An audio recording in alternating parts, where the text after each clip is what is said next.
Well, we've discussed before that if you didn't work during this era, you didn't get paid, and as such, a lot of wrestlers were self-medicating. And Jake has said that during this period, he was medicating just to be able to get out there to the ring with his bad neck. He's going to have two surgeries following this here coming up and take a lot of time off in '89. So I say all that to ask, was there ever a time when you noticed that Jake was under the influence, or was he able to kind of keep it between the lines? No, he always kept it between the lines. There was never a time that he was in the ring that I was, worried about him in that way. I mean, obviously, I knew I did everything I could to protect him, you know, Hmm. because it's tit for tat. I mean, like, hey, the next time it might be you. You might have some injury that, but by God, you better show up and get in the ring. It's almost like, it's like I think about it every time I watch the movie about Elvis Presley. There's a scene in the movie where he collapses backstage, Hmm. and Colonel Parker comes up and he says, "I got one thing to say. You do whatever you got to do to get that guy ready to get on that damn stage." Wow. Yeah. So, that was the the good old days, or not so much, good old days. I mean, Not there's a lot always of good. hard times too. Yeah. And I mean, you think about it, these guys, you guys, there's a lot of pressure on you, and it's a highly competitive business.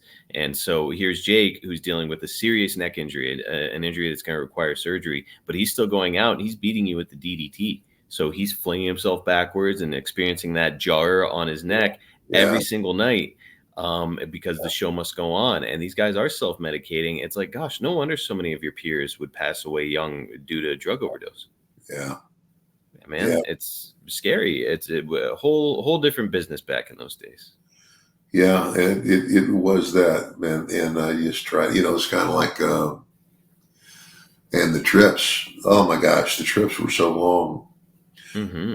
And, I mean, in terms of,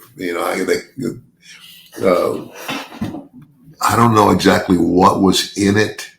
I don't know but we called them bennies. Hmm. And that's what the truck drivers would take. And basically the pill is a stimulant. It's kind of like, you take that pill, and a cup of coffee, and now you're wide eyed for the next 12 hours. So, and they called them bennies. And I can't even remember now where we would get them. A lot of people will know that as Adderall. It's something similar. It's a similar, or Yeah. Ritalin. It's something like that. It helps people focus. A lot of students. It got really popular when I was in college. A lot of students were And I, using it. I, I have taken Adderall. Yeah. Yeah, I yeah. mean, I remember, I tell you what it was. I drove, when my boys were in, Florida in the training facility down there, and they moved it to Orlando, but they were still like in Tampa, with Steve Kern. And, I can't remember what I had to take, but I know I remember driving down there, and, um, and, and, I think that's it. No, my boys were both there. Maybe it was the return trip, or maybe, I don't know. I can't remember now, but I know that, one of my boys said, "Dad, take this. It's an Adderall." He says, "Believe me, it'll keep you awake. You won't."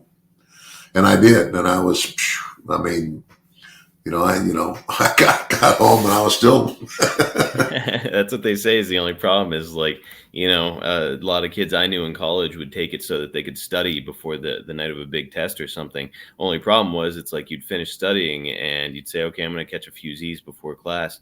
And you couldn't. You're just up all night and off to yeah, class. yeah. So yeah, it's they say it's, that drug can be really dangerous, especially if it's used for a prolonged period of time. So I'm sure a lot of wrestlers were using it. And I don't know, I don't know what, maybe that's what they do today, but, I know it was I can't remember.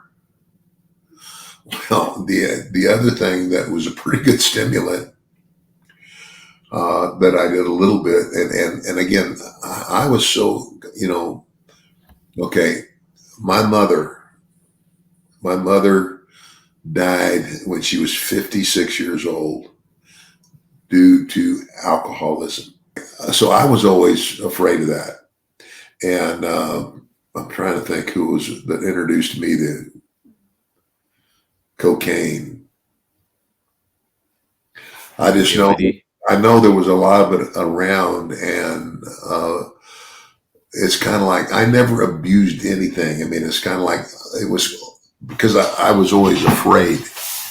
I said, my mindset was, I don't want to do this. I'm going to do this all the time because I don't want to get hooked on it. And I don't, and I never did. But I can remember one night, JYD, God bless him, God rest his soul.